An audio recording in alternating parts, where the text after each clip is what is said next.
Vaheguru Ji Ka Khalsa, Vaheguru Ji Ki Fateh, bienvenue à vous mes amis. Aujourd'hui je vais répondre à la question suivante qui m'a été posée tout récemment.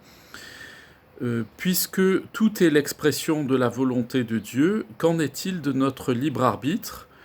Finalement, est-ce que ça vaut la peine de faire des efforts dans l'existence pour faire ce qui est attendu par la vie spirituelle et pour faire le bien, puisque dans tous les cas, que ce soit l'expression du bien ou du mal, tout est la manifestation de Vaheguru. Donc je remercie la personne qui m'a posé cette question, qui effectivement, de prime abord, n'est pas une question simple. Alors, il est évident, comme d'habitude, que dans l'enseignement, en une demi-heure, je ne pourrai pas tout traiter, mais je vais vous donner les grandes orientations générales qui vont nous permettre de comprendre ce que la Bani et donc nos maîtres de mémoire bénis nous ont enseigné à ce sujet. Donc nous nous rendons tout de suite dans la Bani pour comprendre le fondement de ce que l'on appelle le libre arbitre. Et donc le libre arbitre, par définition, si nous avons un libre arbitre, c'est qu'il y a à l'origine de notre liberté de choix, eh bien, une liberté supérieure et plus grande qui nous est donnée par le Créateur. Et c'est donc que ce Créateur, que l'on nomme Dieu, dispose lui d'une liberté qui est infinie. Donc, allons tout de suite dans la Bani, au Ang 28, à la ligne 10, où Guru Amar Das Ji nous enseigne Tin ka janam safal hai jo chale satgur pae. Donc, bienheureux, ou en tout cas fructueux, sont ceux qui marchent en accord avec la volonté de Dieu, du Sadguru, c'est-à-dire du Seigneur véritable, du Maître véritable.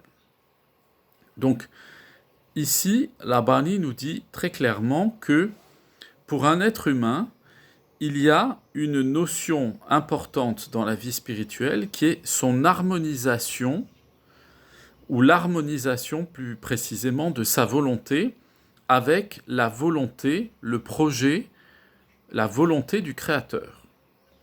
On poursuit ce que la Bani nous enseigne. Cette fois-ci, nous allons au Ang 34, à la ligne 14, où nous entendons, c'est toujours Guru Amar Das Ji qui nous enseigne, le verset suivant.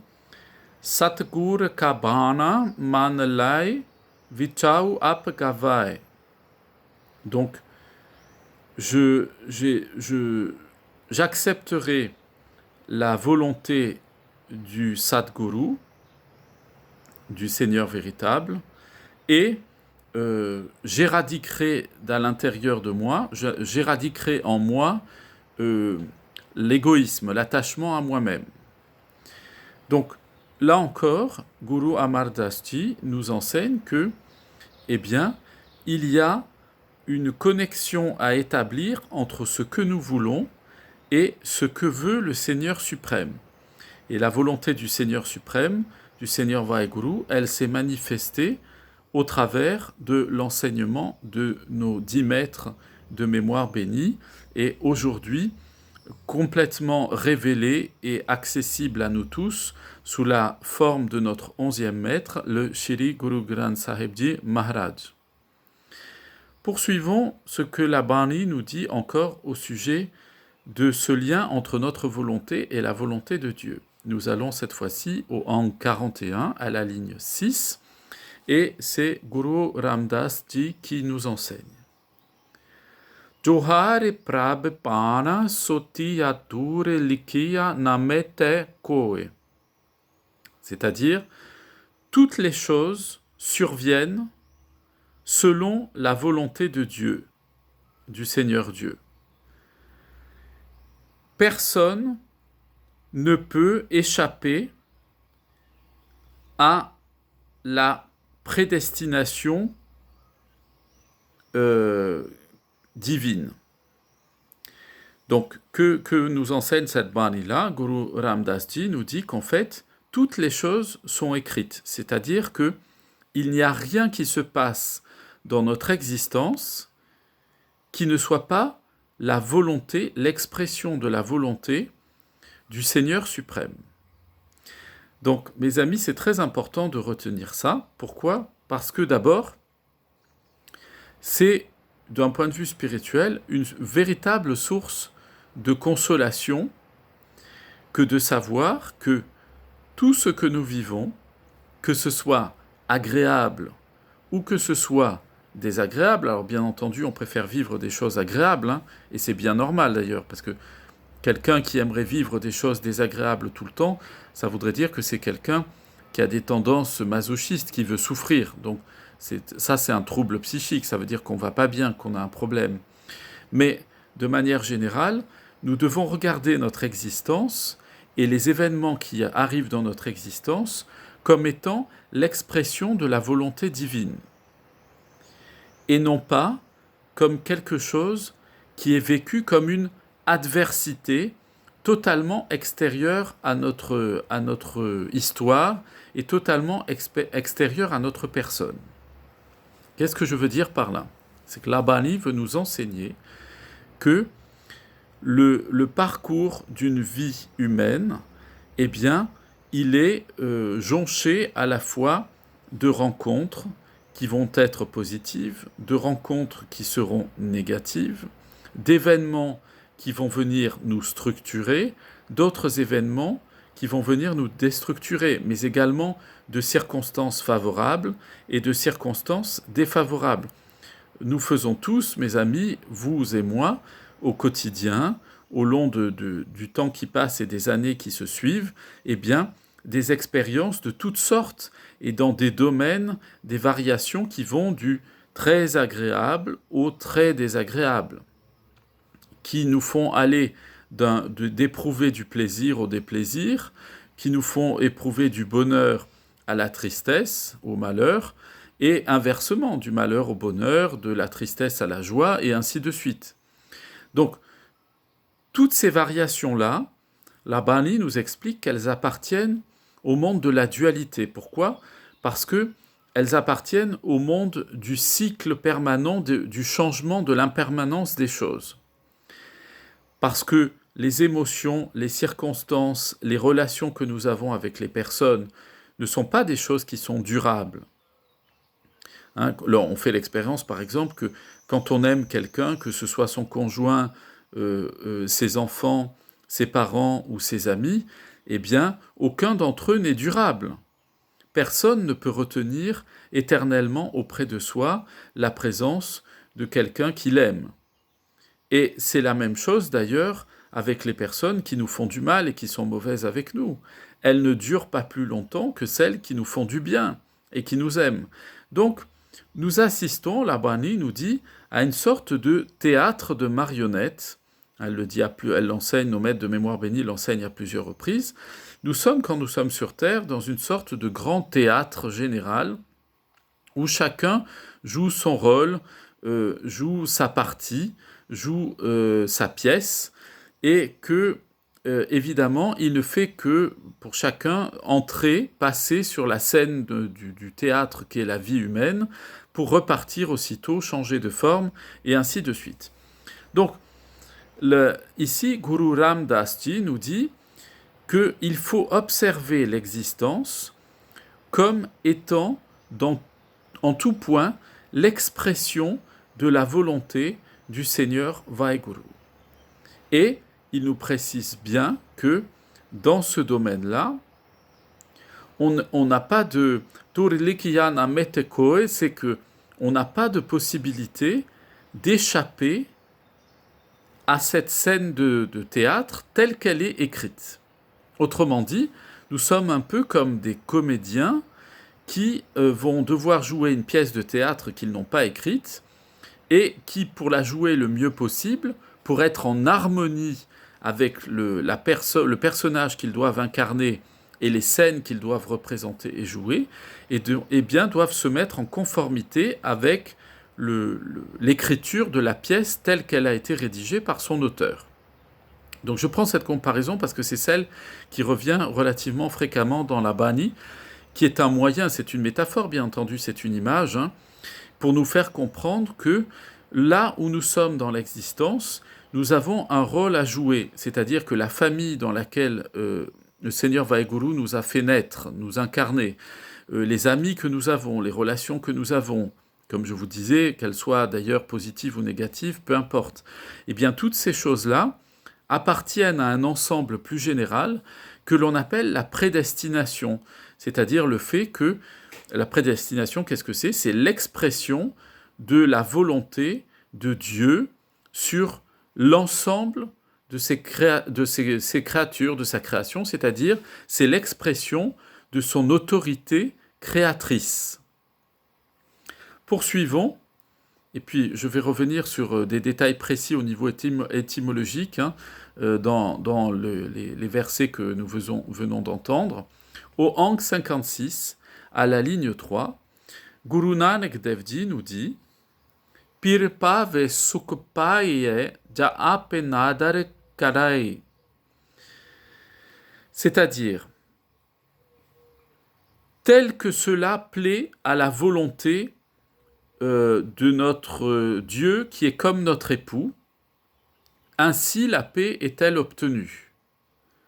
Lorsque lui-même nous accorde cette bénédiction, cette grâce.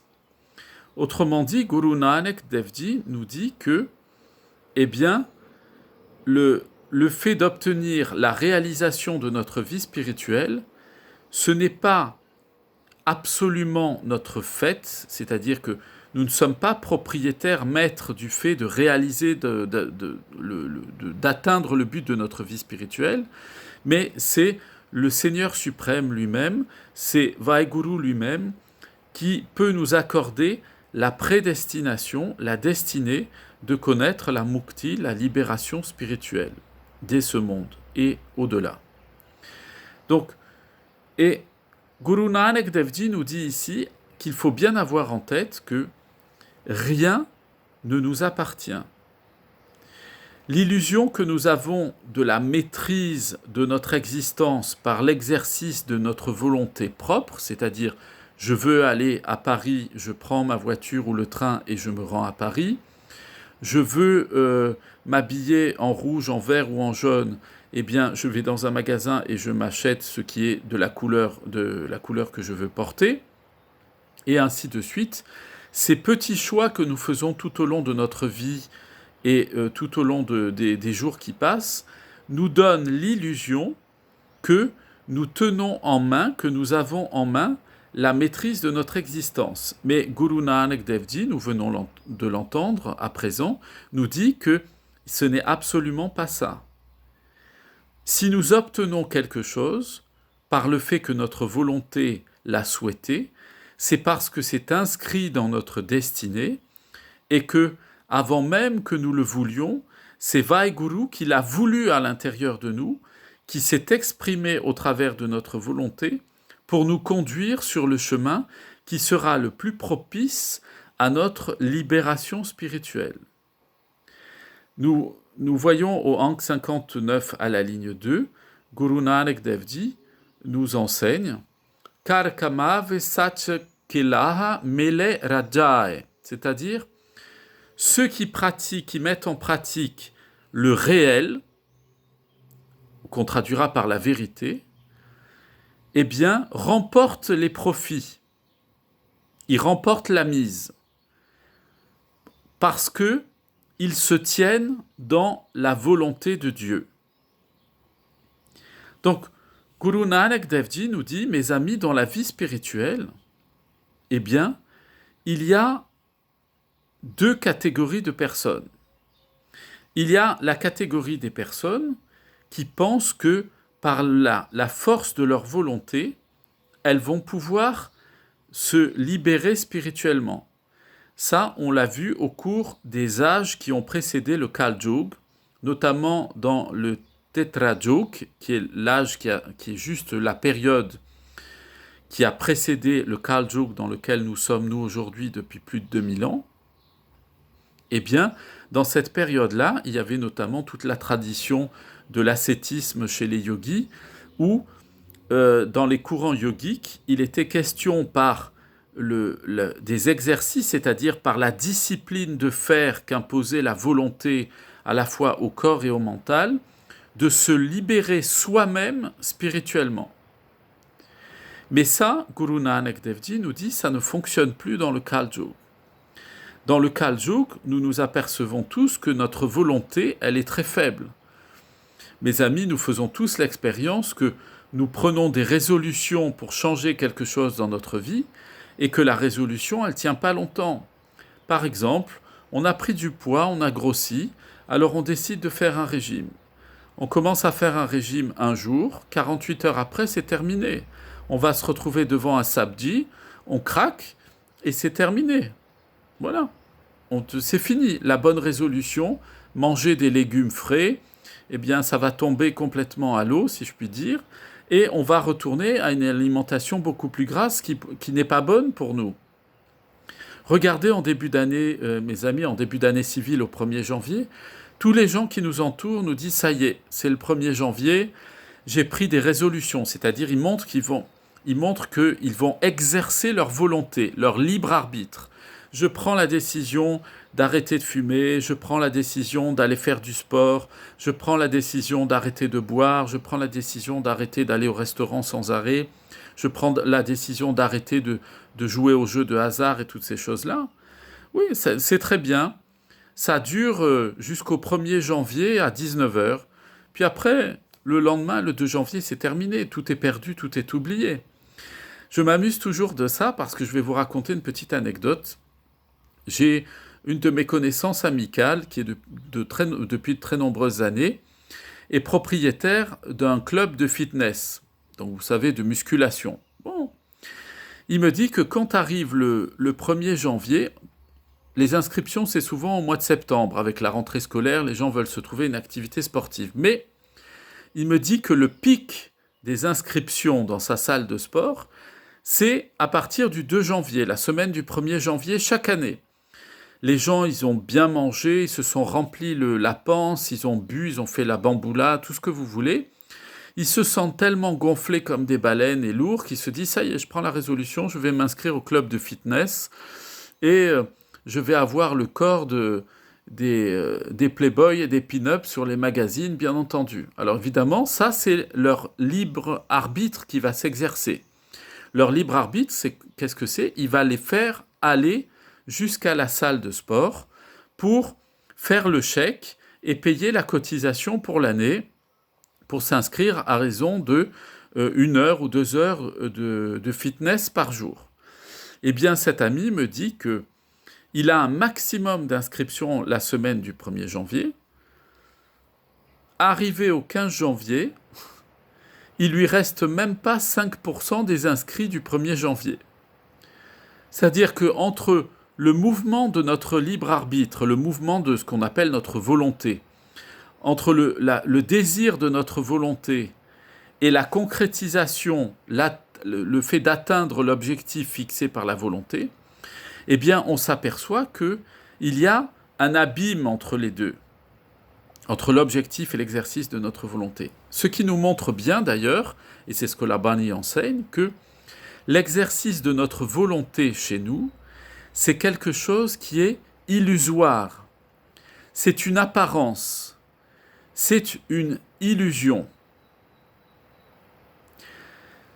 Ce qui est intéressant, c'est que dans le Sri Guru Granth Sahib, il y a un mot pour désigner la volonté sous la forme d'une illusion, c'est-à-dire une volonté éphémère, quelque chose qui ne tient pas. C'est le mot chala, qui a plusieurs sens, mais notamment son sens le plus profond, le plus ancien, c'est ce qui est une apparence, ce qui est une apparence un peu trompeuse. Alors, pas au sens moral du terme, mais au sens d'un trompe-l'œil. Vous savez, quand on dessine sur un mur un paysage qui est tellement réaliste qu'on a l'impression, ou une porte d'entrée ouverte, on a l'impression qu'on va pouvoir passer par cette porte. En fait, il s'agit d'un décor. Mais de loin, on a l'impression que c'est vraiment une porte ouverte. Eh bien, l'exercice du libre arbitre chez l'être humain, c'est simplement l'illusion de la liberté. L'illusion que nous avons un libre arbitre. Mais en fait, nous n'en avons absolument pas. La seule chose que nous avons, c'est notre Atma, notre âme, qui, elle, recherche en permanence à se reconnecter avec son principe de vie, sa source, c'est-à-dire avec le Seigneur Vaheguru. Et c'est là où la Bani est absolument passionnante dans la précision technique des mots qu'elle emploie. Pourquoi? Parce que le mot qui est employé pour désigner la volonté de Dieu qui s'exerce sur nous et dans nos vies, c'est le mot pana. Pana, ça vient de la racine du sanskrit qui est pa, qui veut dire au départ ce qui est visible, ce qui est concret, ce qui se met en œuvre, et pana, c'est ce qui est en résonance avec quelque chose d'autre, ce qui est sur le même son, qui a la même fréquence. Exactement, c'est deux instruments de musique qui sont bien accordés. Quand on joue ces deux instruments de musique, par exemple de l'harmonium et du rebab, eh bien, quand ils sont bien harmonisés ensemble, quand ils sont bien accordés ensemble, ils vont former ce que on appelle en sanskrit et qui est repris dans la Bani, qui est pana, c'est-à-dire c'est un accord entre deux fréquences. On se met sur la même fréquence, sur la même longueur d'onde. Et voilà pourquoi nous voyons au Ang 65 à la ligne 16, Guru Amar Das Ji qui nous enseigne Satgur ka bana kamavde pik hometaj vikar, c'est-à-dire ils agissent. Donc il parle ici des disciples véritables. Hein. Donc ils agissent en accord avec pana, la volonté du Sadgur Kapana, la volonté du Seigneur suprême, du Sadguru, Pikhometaj Vikar, et ils ont rejeté, évacué la corruption, le vice, l'attachement, le vice de l'ego. Pikhometaj Vikar. Ils ont jeté en dehors d'eux le vice, le dévoiement de l'ego.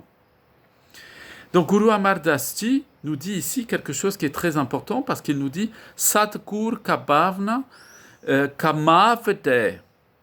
Kamavde, ça veut dire que on se met sur la même fréquence, on agit de la même façon, on a le même type d'action. Et donc ici, la Bani nous explique que ce qui est l'exercice véritable de notre liberté, nous sommes vraiment dans l'exercice de notre libre arbitre lorsque nous nous branchons sur la fréquence de notre origine, c'est-à-dire lorsque nous nous mettons en accord avec la source de la vie. C'est ça qui est l'exercice de la liberté, du libre arbitre véritable. Autrement dit, je vais le dire dans une forme un peu plus moderne et plus contemporaine, pour que vous puissiez comprendre, pour ceux qui sont sensibles à cette dimension-là, par exemple à l'écologie, c'est ce qu'on appelle vivre en accord avec la nature. Mes amis, lorsque Vaheguru nous fait apparaître au monde, il nous donne un corps animal et une âme divine qui tous les deux fonctionnent très bien ensemble. Ils ne sont pas du tout en opposition, contrairement à ce que certains enseignent dans certains courants spirituels. Il n'y a pas d'opposition entre le corps et l'âme. Tout est fait pour être absolument harmonieux. Et notre corps trouve tout ce qui est nécessaire à sa vie, et notre âme également, lorsqu'il est de plus en plus en accord avec la nature, que Guru Nanak Dev Ji appelle Mata Tarat Mahat, notre grande mère, notre mère nourricière. Et donc, c'est un moyen qu'utilise Guru Sahib pour nous expliquer que, comme notre corps, lorsqu'il se met en harmonie avec la nature, se porte bien, regardez, notre corps, il est fait pour être soigné par des plantes naturelles. Dans la nature, il y a tous les médicaments qui sont utiles pour nous soigner. Comme dans notre corps, nous avons toutes les défenses, tous les anticorps naturellement pour lutter contre les bactéries, les virus, etc. Eh bien, de la même manière, pour notre Atma, pour notre âme qui est divine, c'est elle qui exprime son libre arbitre lorsqu'elle se met en accord avec la nature de Vaheguru. eh bien à ce moment-là, elle est vraiment libre et elle exerce vraiment son libre arbitre. Et donc, elle ne va pas commettre des choses qui sont du domaine de ce que appelle ici Guru Amar Das Ji, Home Taj Vikar. C'est pas du vikar, c'est pas un dévoiement de l'ego. Qu'est-ce que c'est un dévoiement de l'ego? C'est simplement se donner l'illusion d'être libre lorsqu'on fait quelque chose qui va nous satisfaire nous-mêmes. Mais nous avons tous, mes amis, l'expérience du fait que lorsque nous cherchons à nous satisfaire nous-mêmes, on n'est jamais satisfait de notre satisfaction, et qu'on veut toujours plus, et encore plus, et que rien ne suffit jamais. Or, si vous faites cette expérience-là, et je vous invite vraiment à la faire, allez dans la nature, faire Nam Simran, partez dans la forêt, partez dans la campagne, allez au bord de mer, allez en montagne, allez dans les déserts, et à ce moment-là, mettez-vous en connexion par votre corps avec la nature, la mère nature, et par votre esprit, mettez-vous en connexion en faisant Nam Simran, en répétant le nom de Vaheguru, en vous concentrant sur votre respiration et sur la présence du Seigneur en vous. Mettez-vous en harmonie avec le Seigneur. Eh bien, vous allez voir ce qui se passe dans votre vie. C'est que tout ce qui va suivre dans votre existence va arriver d'une façon harmonieuse. Et même si vous avez des épreuves, vous allez les traverser avec beaucoup d'aisance et tout en étant enveloppé de protection, de douceur et de sécurité. Pourquoi? Parce que lorsque vous vous branchez sur le Bana, lorsque vous vous branchez sur Vaheguru Kabana, sur la volonté, l'expression de la volonté du Seigneur suprême, vous faites exactement comme quelqu'un qui a besoin d'aller au bord de mer et qui doit prendre un fleuve, embarquer sur un fleuve. Eh bien, vous allez mettre votre barque dans le sens du courant qui conduit le fleuve de sa source jusqu'à la mer. Et vous allez pouvoir, comme ça, accéder à l'océan de la vie. C'est exactement ce que nous enseigne Guru Amar Das Ji aujourd'hui. Il nous dit celui qui se branche sur la fréquence de Vaheguru, eh bien, il lâche les commandes de sa volonté pour se mettre en harmonie sur celle du Seigneur suprême.